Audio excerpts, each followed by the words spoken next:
So what about the suture selection and technique?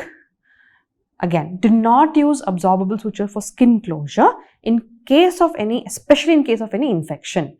This can very rapidly disintegrate and lead to gaping. The previous photo was a patient without infection, and even then we face this kind of complication. Always use a fresh or a new suture for each different procedure in each patient.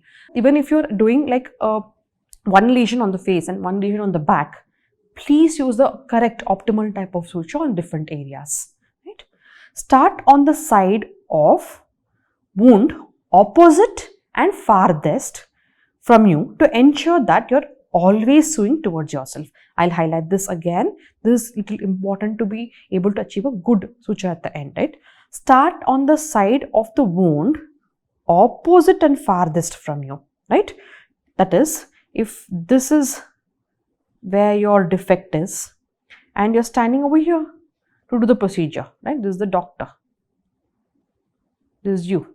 So you start over here, opposite direction and farthest from you.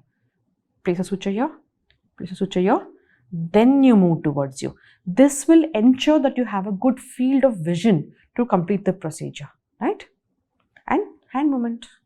It's not easy to do this. It's easy to pull the hand towards you while suturing. Okay, what about the suture technique? So now we have understood about the suture characteristics, needle characteristic and everything, but the suture technique is also equally that important. So what I'm trying to highlight is over here, which particular area you're suturing, how closely should the sutures be placed. That will also determine the type of scar which will result. Now on the face, one must remember that from the edge, the suture must be placed at least 2 to 3 mm from the edge, right? And between each suture, there should be a minimum gap of 3 to 5 mm. This will ensure a good closure and a good scar. Whereas the similar thing elsewhere on the body, it can be roughly about 3 to 4 mm away from the edge, and it can be placed easily 1 centimeter apart, as you can see.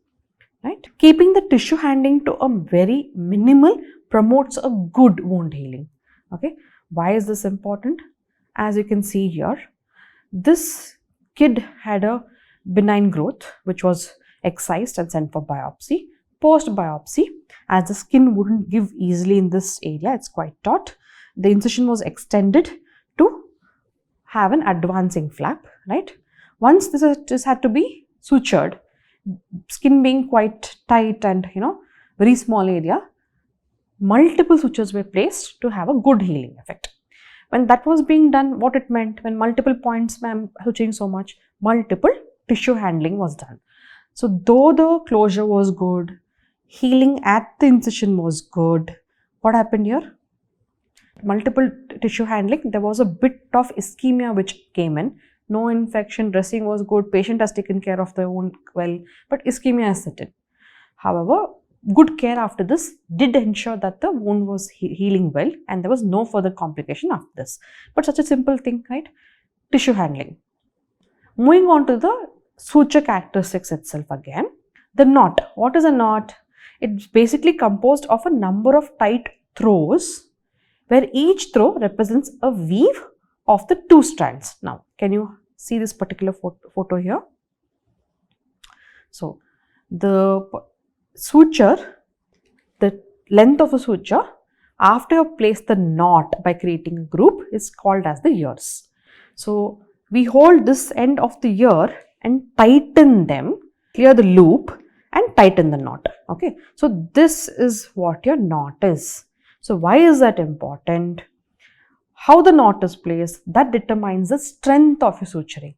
So, generally about roughly 4 throws is given for most of the knots placed. When I say throw, what it means, like you have put the suture in, you have held it, when you are going around the loop, right, the number of loops that you are going around to give that knot. So, number of throws, usually about 3 to 4 throws is given to give a good knot stability. In case of a nylon material, you may even need more than 5 throws for a single knot. Then you repeat the knot on the same area to add the stability. Less throws usually means it is more easier for the suture to get untied. Now, here you can see another photo which highlights the suture. For example, this could be proline, right? You can see that the original shape is a straight suture. Then, once you allow it to relax, it stretches.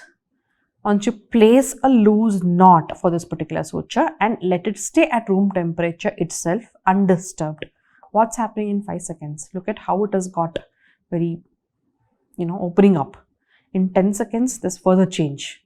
This is a tight knot, and even then there's a change. However, give it some time, give more throws, and then place the knot. You have a good, proper knotted suture in that area, right?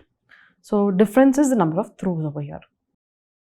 Now, while placing the knot, you should also remember to not place very tight knots. Why? It can lead to cross-hatching. What does cross-hatching do? A very bad cosmetic scar. See, as in this patient, simple small procedure on the face got complicated. Patient will definitely come back to complain to you. So, what do?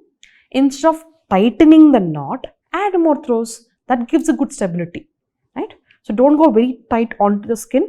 Stay a little away. Add more throws.